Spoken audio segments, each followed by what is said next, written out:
அந்த கூடுகிற கூட்டத்தை வச்சுதான் சொல்றீங்களா? நாம் தமிழர் கட்சிக்கு பொழுதுபோக்கா யாரும் வரமாட்டாங்க. இப்போ நீங்க தாவேகா கட்சியை பார்த்தீங்கன்னா பொழுதுபோக்கா போவாங்க, விஜயை பார்க்கணும்னு போவாங்க. நீங்க நிறைய காணொலி பார்த்துருக்கலாம். நாங்க நடிகர் விஜயை தான் பார்க்க வந்தோம், ஓட்டு அண்ணன் சீமானுக்கு தான் அப்படின்னு எல்லார் மக்கள் மனசுலையும் பதியக்கூடிய ஒரு இன்னைக்கு விஜய்ங்கிற ஒரு ஒண்ணுக்கும் உதவாத ஒரு ஆள் இவ்வளவு பெருங்கூட்டத்தை கூட்டுறாருன்னா அந்த சினிமா தான் அதுக்கு காரணம். அந்த சினிமா ஒண்ணுக்கு உதவாதுன்னு எதை சொல்றீங்க? அதே மற்ற சமூகம், மன்னிய சமூகங்கள் போன்ற அந்த பதில தான் கொடுத்திருக்காரு, நீங்க அதை கவனிக்கணும். அப்ப அதுக்கான கன்னியாகுமரி நாகர்கோவில் ஏரியால கொடுத்தது அந்த கிறிஸ்தவ சமுதாயம் கிடையாது. சும்மா இருமா, அந்த கிறிஸ்தவ சமுதாயம், நாடார் சமுதாயம், தூத்துக்குடியில யாரும் சீட்டு கொடுத்திருக்காரு, அதே நாடார் கிறிஸ்டியனுக்கு தான் தூத்துக்குடி. உங்களுக்கும் என்ன மாற்றம்? திமுக என்ன பண்ணுதுன்னா அவங்களுடைய ஜாதி சமூகத்தை சேர்ந்தவங்களுக்கு அதிகமா கொடுக்குது. ஆனா அண்ணன் சீமான் எப்படி வேறுபாடுறாருன்னா, ஒருத்தர் நல்லது பண்றதுக்கு கூட இவ்வளவு நீங்க சப்பக்கட்டு கட்டுவீங்கன்னா உங்கள மாதிரி அயோக்கியர்கள் உலகத்துல கிடையாது. மரியாதையா பேசுங்க. மரியாதை பேச முடியாது. நாங்க அயோக்கியர்கள் ஒரு கவுன்சிலர் ஆவல்ல, ஒரு எம்எல்ஏ ஆவல்ல, ஒரு அமைச்சர் ஆவல்ல. ஆனா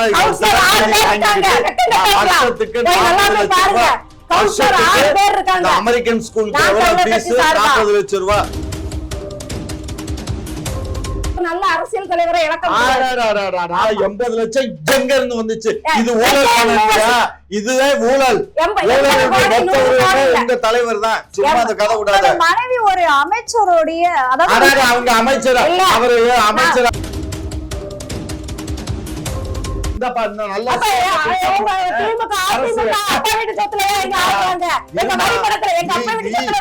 லட்சம் கொடுத்து நீ ஒரு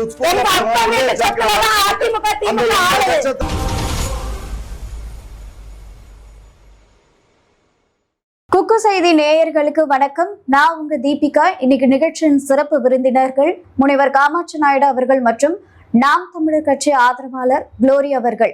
இருவருக்கும் வணக்கம். வணக்கம் மேம். இப்போ சீமான் அவர்கள் பிரச்சாரம் போயிட்டு இருக்காரு.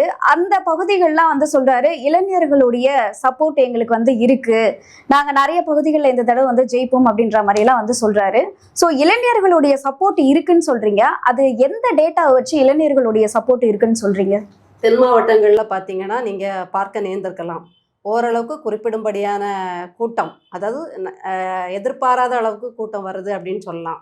ஏற்கனவே நாம் தமிழர் கட்சி பெரும்பாலும் பகிங்கரமாக ஏற்றுக்கொள்ளப்பட்ட மாநிலமே கன்னியாகுமரி மாவட்டம் தான். ஆரம்பத்துல இருந்தே அங்க மக்கள் அண்ணனை புரிஞ்சுக்கிட்டு நிறைய வாக்காளர்கள் அங்கதான் ஆரம்பிச்சாங்களே. இப்போவும் நீங்க பாத்தீங்கன்னா கன்னியாகுமரி, திருநெல்வேலி, தூத்துக்குடி, அப்படியே நீங்க வந்தீங்கன்னா ராஜபாளையம் வரைக்கும் நீங்க பாத்தீங்கன்னா அந்த கூட்டத்தோட எப்படி, அதுவும் தாவேகா தலைவரோட ஒரு கூட்டம் நடைபெறும் இடங்கள் இல்லை, அது அப்பதான் அந்த கூட்டம் விட்ட நிலையிலோ இல்லை ஆரம்பிக்க போற நிலையில கூட இளைஞர்கள் இல்லை இதுக்கான வாக்கு, இந்த நாம் தமிழரை ஏற்றுக்கொண்டவர்களோட எண்ணிக்கைங்கிறது பெருகி இருக்கதை நாம பார்க்க முடியுது. அந்த தென் மாவட்டங்கள்ல இப்ப பாக்குற ஒரு வளர்ச்சியை வச்சுதான் ஒரு உத்வேகமும் பிறகுதான். அப்போ அந்த கூடுகிற கூட்டத்தை வச்சுதான் சொல்றீங்களா? நாம் தமிழர் கட்சிக்கு பொழுதுபோக்கா யாரும் வரமாட்டாங்க. இப்போ நீங்க தாவேகா கட்சியை பார்த்தீங்கன்னா பொழுதுபோக்கா போவாங்க, விஜயை பார்க்கணும்னு போவாங்க. நீங்க நிறைய காணொலி பார்த்துருக்கலாம்.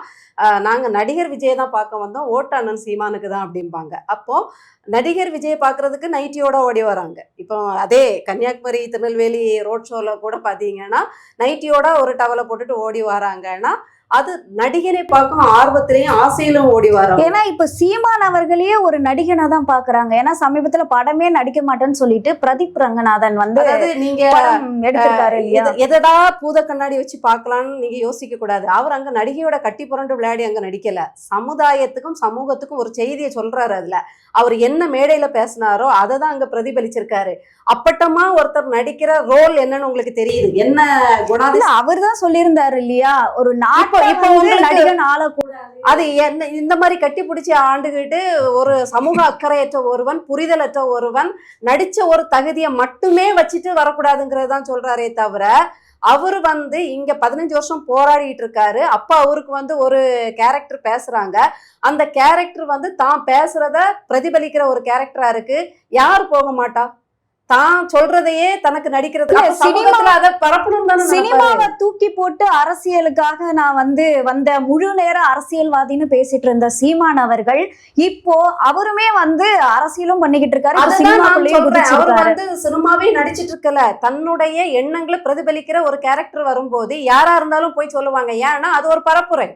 அந்த சினிமா மூலம் சினிமாங்கிறது ஒரு ஆழமான ஒரு ஊடகம், எல்லார் மக்கள் மனசுலையும் பதியக்கூடிய ஒரு ஊடகம். இன்னைக்கு விஜய்ங்கிற ஒரு ஒண்ணுக்கும் உதவாத ஒரு ஆளு இவ்வளவு பெருங்கூட்டத்தை கூட்டுறாருன்னா அந்த சினிமா தான் அதுக்கு காரணம். அந்த சினிமா ஒண்ணுக்கு உதவாதுன்னு எதை சொல்றீங்க? அரசியலுக்கு மக்களுக்கு உதவாதுன்னு தான் அதை எடுத்துக்கணும். சொல்லாதீங்க. அத பத்தி எனக்கு தேவையே இல்லை. பாருங்க, இவரு ஜெபஸ்டியன், அவரு அதனால என்ன ஜோசப். சரி, அதனால ஜோசப் பிள்ளை கம் வேற விட்டுடு, அது நமக்கு வேண்டாம். அவரு அப்பா பேதையே எடுத்தோம்னா கூட அவர் பிள்ளை ஜோசப். அவர் ஜெபஸ்டின் நாடாரு. ஸோ தென் மாவட்டங்கள்ல நாடார்களுடைய ஓட்டு கணிசமா இருக்கு. ஆகையினால தான் அவர் தென் மாவட்டங்கள்ல பிரச்சாரத்துக்கு போகும்போது அந்த நாடார் இளைஞர்கள்லாம் நம்ம உறவினர் வந்துட்டாரு அப்படிங்கிற அதுலயும் அங்க ஜாஸ்தி நாகர்கோவில்லாம் எடுத்துட்டீங்கன்னா கன்வெர்டட் நாடார் கிறிஸ்டின் தான் அதிகம்.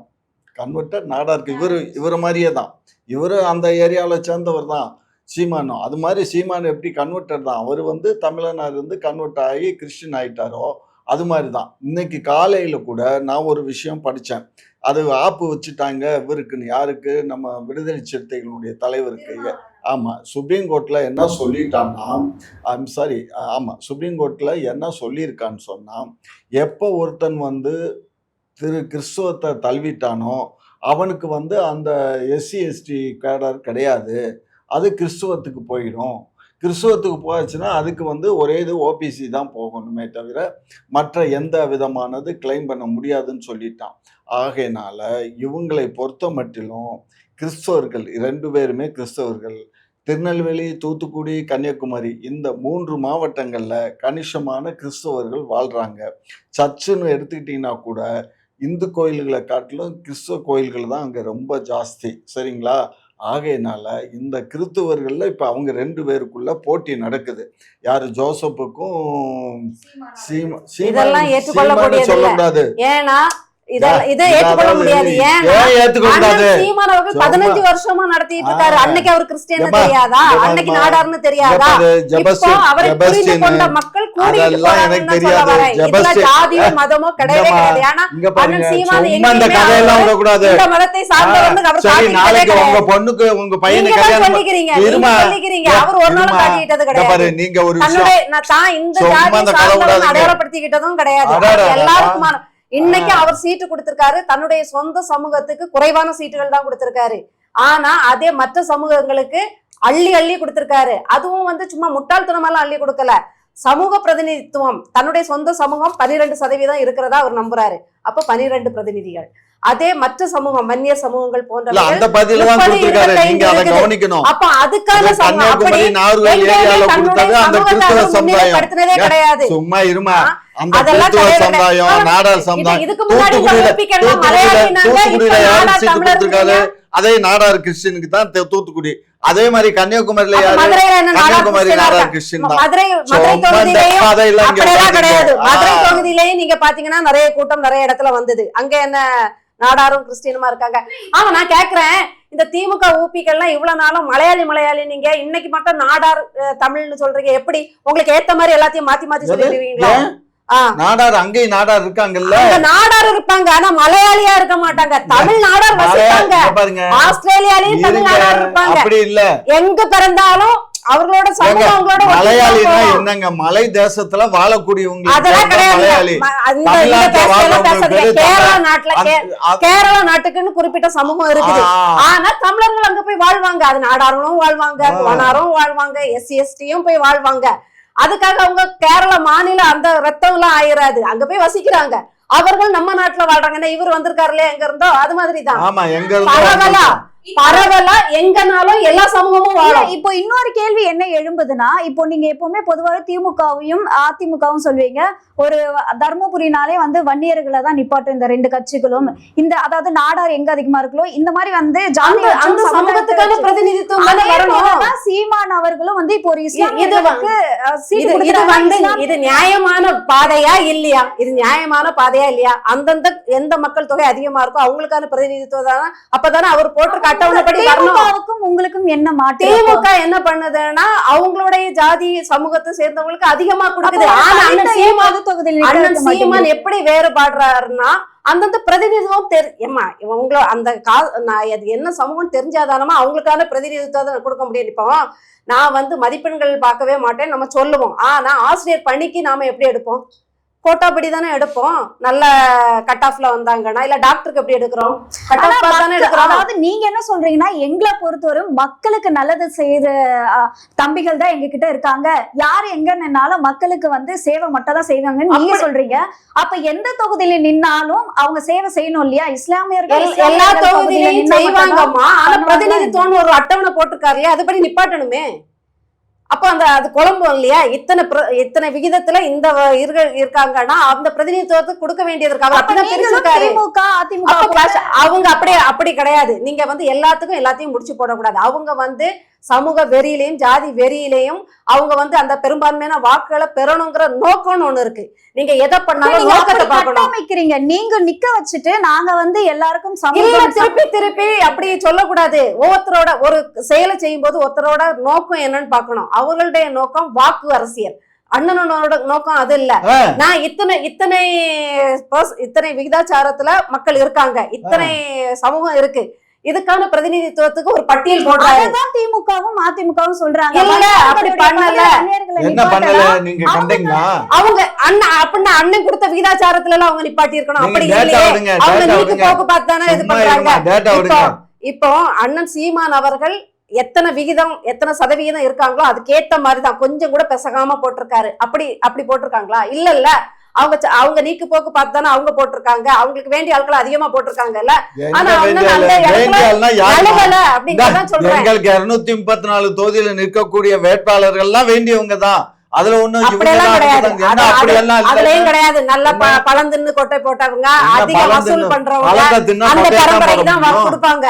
யார் அதிகம் வசூல் பண்ணி தருவாங்க, யார் அதிகமா வந்து நமக்கு கமிஷன் பெட்டி வரும், இப்படி பார்த்துதான் அமைச்சர்களை எல்லாம் நிப்பாட்டுவாங்க. நம்ம அந்த நோக்கத்துல நிப்பாட்டல, எளிய பிள்ளைகளை நிப்பாட்டுறோம். அதே நேரத்துல ஒவ்வொரு சமூகத்துக்கான பிரதிநிதித்துவம் வேணும். அதுல நாம குறிக்கோளா இருக்கோம். ஒரு செயலை வந்து எந்த உள்நோக்கத்தோட செய்யறாங்கிறதுலதான் நாம வந்து சரிமா விடுமா. இப்ப இவர் நாடாருக்கு எத்தனை தொகுதியை ஒதுக்கி இருக்காரு? அது ஒரு பக்கம் 12 வச்சுக்கோங்க, அது ஒரு பக்கம் விடுங்க. அதுக்கப்புறம் கிறிஸ்தவர்களுக்கு எத்தனை தொகுதி ஒதுக்கி? 4 3. இந்த வேலையா வச்சுக்காங்க. அதிகமாவே ஒதுக்கி இல்ல இஸ்லாமியர்களுக்கு 12, கிறிஸ்தவர்களுக்கு 4 5. 4 5 9 கேட்டுக்கோ. அக்கா பேசுறது 4 5 9 இல்ல, 5 மிஞ்சி இல்ல. நான் வேணா பாத்துட்டு கூட சொல்றேன். எனக்கு தெரிஞ்சு 5க்கு மேல கிறிஸ்தவர்கள் இருங்கம்மா. நான் டேட்டாவோட தரேன். 5க்கு மேல இருக்காது மிஞ்சி போனா. இஸ்லாமியர்கள் 12 பேர். இஸ்லாமியர்கள் 12, கிறிஸ்துவர்கள்ல இவங்க சொல்லுபடியா 5, நாடார்கள்ல எவ்வளவு? 12. சோ அப்ப இந்த விதாச்சாரம் எங்க போய் நிக்குது? 12 நாடாருக்கு கொடுத்தா அப்ப வேற ஜாதி எல்லாம் பிள்ளை எவ்வளவு கொடுக்குறாங்க? பிள்ளைக்கு எல்லாருக்கும் இருக்கு. அவங்க என்னென்ன விகிதத்துல இருக்காங்களோ அத்தனைக்கு கொடுத்திருக்காங்க. விதாச்சாரம் எதை வச்சு எடுத்தீங்க? விதாச்சாரம் இப்ப நாடாரு வச்சுதான். தமிழ்நாட்டுல எந்தெந்த சமூகம் எத்தனை இருக்கு அதெல்லாம் அதெல்லாம் பிரிட்டிஷ்காரன் காலத்துல எடுக்கப்பட்டதுதான். அதுக்கப்புறம் சொல்றாரு எடுக்காத வரைக்கும் இப்படிதான் போவோம். எடுங்க, அதையே எடுக்காம இருக்கீங்க, அதான் எடுக்க சொல்றாரு. எடுத்தா நீங்க எடுத்த புள்ளி விவரத்தோட அதன் அடிப்படையில போடுவாரு. நீங்க எடுக்காம இருந்தீங்கன்னா ஏற்கனவே இருக்கிறத நாம பின்பற்ற முடியும். அவரா அதிகாரத்துல இருக்காரு. யாரு எடுக்கணும்? ஆட்சியாளர்கள் எடுக்கணும். அவங்க எடுக்க சொல்லி வலியுறுத்துறாரு, போராட்டம் பண்ணி இருக்காரு, நீங்க செய்யல. அப்ப நம்ம ஏற்கனவே இருக்கிற சதவீதத்தை தான் எடுக்க முடியும். இனிமே நீங்க கரெக்டா சரியா எடுங்க, அதன்படி நம்ம கொடுப்போம். ஒருத்தன் நல்லது பண்றதுக்கு கூட இவ்வளவு நீங்க சப்பக்கட்டு கட்டுவீங்கன்னா உங்கள மாதிரி அயோக்கியர்கள் உலகத்துல கிடையாது. மரியாதையா பேசுங்க. மரியாதை பேச முடியாது. நாங்க அயோக்கியர்கள் தலைமை என்னைக்குமே மரியாதை கிடையாது. தலைமை எப்படியா அப்படிதான் நீங்க. அப்படியே ஆமா, நாங்க வந்து உண்மையா சொல்லுவோம். அப்படிதான் அதாவது இதுவரை சிலுவையை போடுறதே தெரியாது ஜோசப்புக்கு. இப்ப சிலுவையை போட்டுக்கிட்டாரு, சிலுவையை போட்டுக்கிட்டு போய் ஓட்டு கேட்கிறாரு. அப்ப எந்த அளவுக்கு இவனுக்கு இருக்கு பாரு அந்த ஜாதி. எங்கேயாவது அப்படி ஏதாவது பண்ணிருக்காங்களா? என்னைக்காவது அண்ணன் அப்படியே தன்னை கிறிஸ்தவனாவோ ஏதாவது காட்டிக்கிட்டாரா? ஒண்ணும் கிடையாது. அவரு காட்டிக்கணும்னு என்ன இருக்கு? அவருக்கு எந்த இறை நம்பிக்கையும் பெருசா கிடையாது. இருந்தாலும் முருகன் முப்பாட்டன் அப்புறம் அந்த ஒரு கிறிஸ்தவருக்கு வந்து முருகன் முப்பாட்டன் வந்துருவாரு. மற்றபடி வந்து எந்த ஒரு மதத்துக்கும் எதுவும் கிடையாது. ஞானஸ்தானம் பெற்றாரா இல்லையா? ஞானஸ்தானம் பெற போயிட்டாரா? சும்மா அந்த கதையில எடுத்தா நமக்கு என்ன வந்துச்சு? அரசியலுக்கும் என்ன சம்பந்தம்? அப்புறம் முருகனை முப்பாட்டன்ற ஞானஸ்தானம் பெறதுங்கிறது கிறிஸ்துவத்தை ஏத்துக்கிட்டவங்க தான் ஞானஸ்தானம். கிறிஸ்துவத்தை ஏத்துக்கிறாதவங்க ஏத்துக்காமலும் இருக்கலாம். ஞானஸ்தானம் பெற்ற பிறகு ஏத்துக்காம அவங்கவுங்க இஷ்டம். அப்ப ஜெபஸ்டின்ங்கிற பேரு என்னத்துக்கு நீ வச்ச? அது அவங்க இஷ்டம். அதெல்லாம் சொல்ல முடியாது. அதெல்லாம் ஒரு கட்சிக்கு இதுக்கு சம்பந்தம் கிடையாது. ஏதாவது ஒரு முட்டாள்தனமா பேசாதீங்க. நீங்க நினைச்சாலும் நாளைக்கு உங்க பேரை மாத்தலாம். தப்பு கிடையாது. ஜாதி எப்படி மாத்துவ? பேரை மாத்தலாம். ஜாதி எப்படி பேத்த முடியும்? ஜாதி மாத்தலையே. மாத்தினாரு நாடார் தானே. நாடார் கிறிஸ்டின் தானே. சொல்லுங்க. நாடார்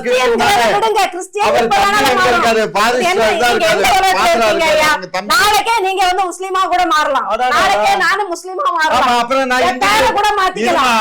முஸ்லிமா மாறினா எனக்கு வந்து முருகன் பெருமாள் நாளைக்கு எனக்கு தமிழ் பேர் வேணும், தமிழ் செல்வின்னு வச்சுட்டு போலாம். அது ஏன் இஷ்டம். ஆமா, அதுக்கு என்னன்னு நான் கேக்குறேன். நாளைக்கு நான் கிறிஸ்தவ வேற மதத்தை இது பண்ணலாம். கடவுள் மறுப்பாளரா மாறலாம். இதுல எந்த குற்றவாளி அத பத்தி பிரச்சனையே இல்ல. இதுலயும் பிரச்சனையே கிடையாது. இது தனி மனிதனுக்கு அளிக்கப்பட்ட உரிமை. அதுக்கும் அரசியலுக்கும் என்ன சம்பந்தம்?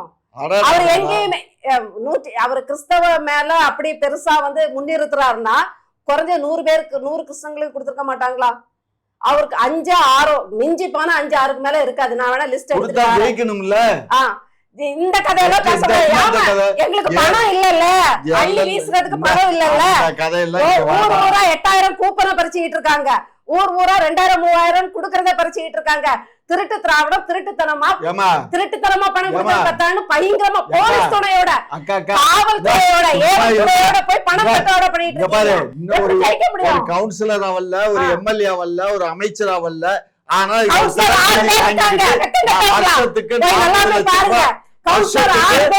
அமெரிக்கன் ஸ்கூலுக்கு எவ்வளவு ஃபீஸ்? 40 லட்சம் ரூபாய். இன்னொரு குழந்தை எடுத்திருக்காரு, அதுக்கு ஒரு 40 லட்சம். 80 லட்சம் ரூபாய் ஒரு வருஷத்துக்கு படிக்க வைக்கிறாங்க. அதுக்காக ஒரு நல்ல அரசியல் தலைவரை 80 லட்சம் எங்க இருந்து வந்துச்சு? இது ஊழல். இதுவே ஊழல். உங்க தலைவர் தான். சும்மா அந்த கதை விடாத. மனைவி ஒரு அமைச்சருடைய அவங்க அமைச்சர், அவரு அமைச்சரா இருக்கும்போது சும்மா இருமா. அவர் என்ன பண்ணிட்டு இருந்தாரு தெரியுமா? என்னுடைய நெருங்கிய நண்பர் தான் காளிமுத்து. சும்மா அந்த கதையெல்லாம் விடாதீங்க. குடும்பம்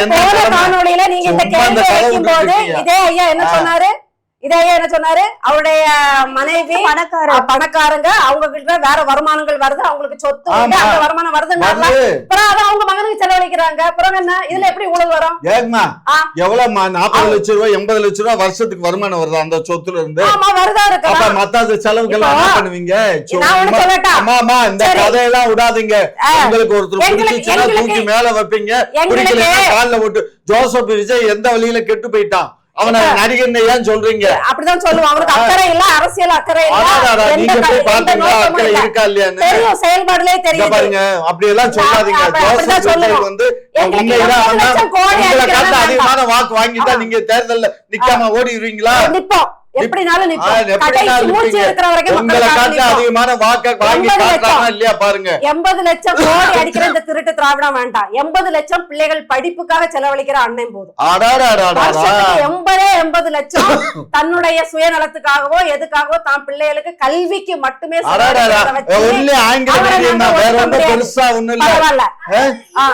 80 லட்சம் கோடி அடிக்கிறவன் 80 லட்சம் இப்ப செலவு பண்றது கூட பெருசு இல்ல. தமிழ் பேசுற நீங்களே தமிழ் படிக்க மாட்டேங்கிறீங்களே. எப்படி தமிழ்? எந்த தமிழ்? நான் ஏற்கனவே நான் திருப்பி சும்மா இருமா. ஏமா 80 லட்சம் ரூபாய்க்கு நீ வீட்லயே ஒரு தமிழ் பண்டிதரை வச்சு சொல்லி கொடுக்க வேண்டியது. தமிழ் அரசு ஸ்கூல்கள் சரியில்லைன்னு தான் நாங்க இந்த ஸ்கூல்ல இல்ல. திமுக அதிமுக அரசு பள்ளி மீது வந்து 1000 விமர்சனங்கள் இருக்கலாம். ஆனா தமிழையே படிக்க முடியாத ஒரு ஸ்கூல்ன்றது தமிழ்நாட்டுல கிடையாது. ஆமா, தமிழ் எங்க கொடுக்குறாங்க? அரசு பள்ளியில தானே கிடைக்கும். என்னது அரசு பள்ளியில எப்படி சேர்க்க முடியும்? நீங்க அரசு பள்ளியை கொலகார கூடமா 80 லட்சம் நீ செலவு பண்ற. 80 லட்சம் ரூபாய் ஒரு ஸ்கூலுக்கு ஒரு வருஷத்துக்கு நீ 80 லட்சம் செலவு பண்ற. 80 லட்சம் ரூபாய் ஒரு ஸ்கூலுக்கு நன்கொடை கொடுத்து 4 கட்டடங்களை கட்டி ஏசிய மாட்டி விடு. டீச்சர் பாடமே நடத்தாம தூங்கிட்டு போவாங்க. அதை எப்படி சரி செய்யறது? ஸ்கூலுக்கே பாடமே வர மாட்டாங்க. தலைமை ஆசிரியர் தூங்கிட்டு போவாரு. அதாவது அதை எங்க சரி செய்யறது? இல்ல, நீங்க வந்து வசதிகள் இல்லன்றது உண்மைதான். ஆனா தமிழ் படிக்க ஸ்கூலே இல்லன்றது முழுக்க போய். இப்ப நானும் தமிழ் மீடியம் படிச்சேன். நான் தான் சொல்றேனே, கழிவறையே போல. ஏம்மா, நான் படிச்ச ஸ்கூல்ல நான் 12 வருஷமா கழிவறையே யூஸ் பண்ணதில்ல. எவ்வளவு கஷ்டப்பட்டு வயக்காடு தாண்டி வீட்டுல நாடு சுதந்திரம் அடைஞ்சு நம்ம நாடு எவ்வளவு ஜனத்தொகை சரியில்லைன்னு சொல்லலாம். ஆனா தமிழ் படிக்க ஸ்கூல் மட்டும் இல்ல முடியாது. தமிழ் கட்டடங்கள் சரியில்லை தமிழ் படிக்க வந்து ஸ்கூல்ல நீங்க திருப்பி கொஸ்டின் கேட்காதீங்க. நாங்க சொல்றது அதனாலதான் சேர்க்கலங்கிறோம். அதனால அந்த காரணத்தால வசதிகள் சரியில்லை, அதனால நாங்க ஆங்கிலம் வசதிகள் சரியில்லை. வசதிகள் தமிழ் படிக்க கொஞ்சம் பேச விடுங்க தயவு செய்து. வந்து சொல்லக்கூடாது இல்லையா? வசதி அவங்களா பேசட்டுமா? பேசட்டும். நான் சொல்ல வரேன். உள்கட்டமைப்பு வசதி மட்டும் இல்ல, ஆசிரியர்கள் என்ன செய்வாங்கன்னா பாடமே ஒழுங்கா நடத்த மாட்டாங்க. தூங்கிட்டு போவாங்க. எனக்கு 5 வாத்தியார் வராங்கன்னா 2 வாத்தியார் தான் உயிரை கொடுத்து எடுத்துட்டு போவாரு நேர்மையா. மீதி 3 பேர் விளையாடிட்டு தான் போயிருக்காங்க. எந்த காலம்? ஏன் இன்னைக்கு எந்த காலம்? எல்லா காலமும் அரசு பள்ளியில காலமா இருக்கும். இப்ப அப்படி நான் எத்தனை பிள்ளைங்களை வளர்த்திருக்கேன் எனக்கு தெரியாதா? எங்களுடைய இல்லங்கள்ல குழந்தைகள் அரசு பள்ளியில தானே படிக்கும். ஆமா, விளையாடிட்டு தானே வரும். 3-4 வகுப்புக்கு சேர்த்து ஒரு டீச்சர். அவங்க 1ஆம் கிளாஸ் பாடம் எடுப்பாங்களா, 4ஆம் கிளாஸ் பாடம் எடுப்பாங்களா, 3ஆம் கிளாஸ் பாடம்? அவ்வளவு பெரிய தியாகிகள் அங்க வந்துட்டு போயிறாங்க. காணொலியே இருக்குது. அவங்க வந்து தூங்கிட்டு போறது, கால் அமுக்க விடுறது, கழிவறை அமுக்க விடுறது, செல்போன் பேசிட்டு கலெக்டரும் ஆகுனா நிறைய பேர் இருக்காங்க. ஒருத்தர் 2 பேரை சொல்லக்கூடாது, பெரும்பான்மையை பத்தி தான் பேசணும். ஒரு அரசு பள்ளியில, அதுவும் 100க்கு ஒரு அரசு பள்ளி, 1000க்கு ஒரு அரசு பள்ளியில மாவட்ட கலெக்டர் ஆனாங்கன்னா அவங்க ஐக்யூ லெவல், எந்த டீச்சர் படிச்சு கொடுக்காட்டாலும் அவங்க படிக்கிற ஐக்யூ லெவல், அதனால அவங்க வந்திருப்பாங்க.